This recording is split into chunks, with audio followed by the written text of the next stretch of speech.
Welcome back to the Gardening with Joy and Holly radio show.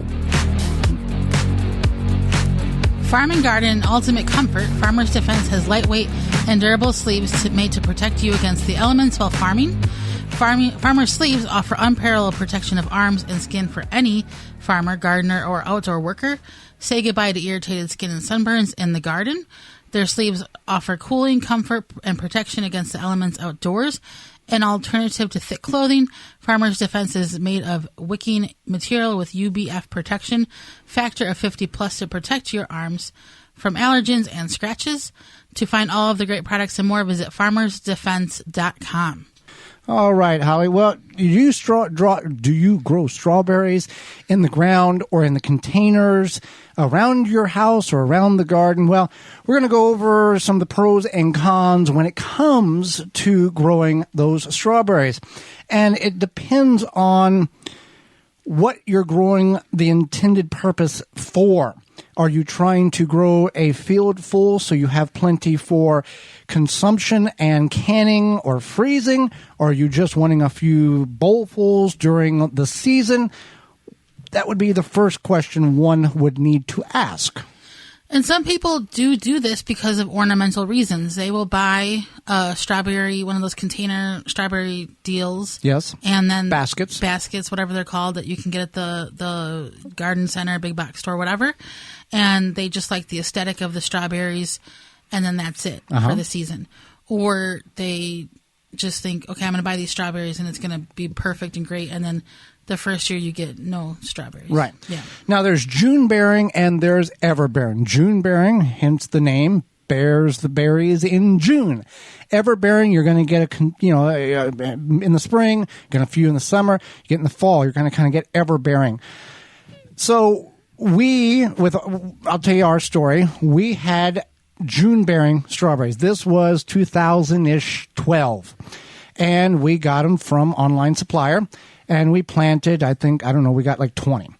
And typical strawberry life is 5 to 7 years. Well, once we got to that 4-year mark, we had an area that was approximately 150 square feet of strawberries. They were not in rows or in distinct grow patches. They were just a carpet of strawberries in the high end of our garden.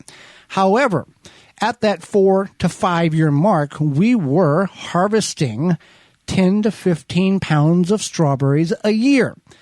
Then they declined rapidly after that point because that's the life cycle is about to over with on them.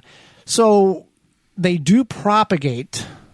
June bearings propagate by runners or daughter plants. They are offshoots. They can have 3 or 4 additional growth tips that will self-root themselves and to carry on the patch. Now, because of the grass and other outside factors, the patch in which we had dissipated and disappeared.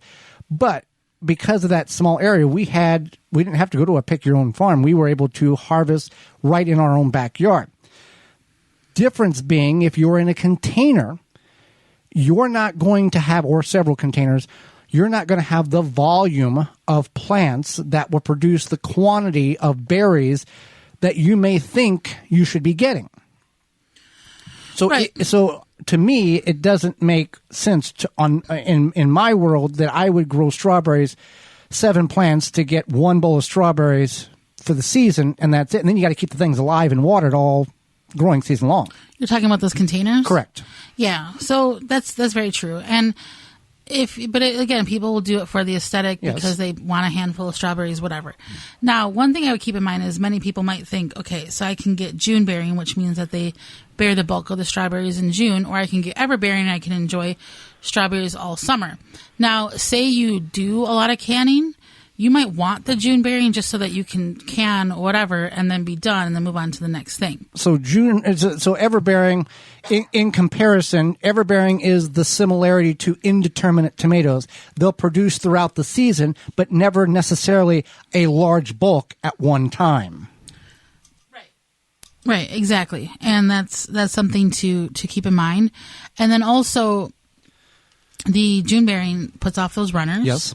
And you want to keep that in mind because they're going to, if you have them in the ground, they're going to take up more space. Some people do try to control the runners. They try to move the runners. And you can certainly do that. We had this crazy patch of strawberries, like strawberry all over the place. But by the end of our strawberry life cycle, but yeah. But yeah, the daughter plants will root themselves, then detach themselves from the mother plant, and then you can dig those daughter plants up and replant them in places that you want. It just got to the point where you figure 150 square feet. You kind of do the math on how big that area is in your mind, and that is just a carpet of grass and multitude of strawberry plants, and just kind of it ran its cycle, and we knew we could do it, and we put other things in that area that we felt were more productive than maintaining a strawberry patch in the later cycle of its life on the original plants. Right, and another thing is that when you're growing strawberries, you do have to worry about pest control. Birds. Because a lot of times, birds will find those strawberries faster than you can and eat them, and it's extremely frustrating, especially if you took time to set aside that area. And I'm going to get it tomorrow. It's not here. And it's like your third year, and you're like, I'm finally going to get a prolific amount of strawberries, and these birds are like, oh, good morning, let me eat your strawberries.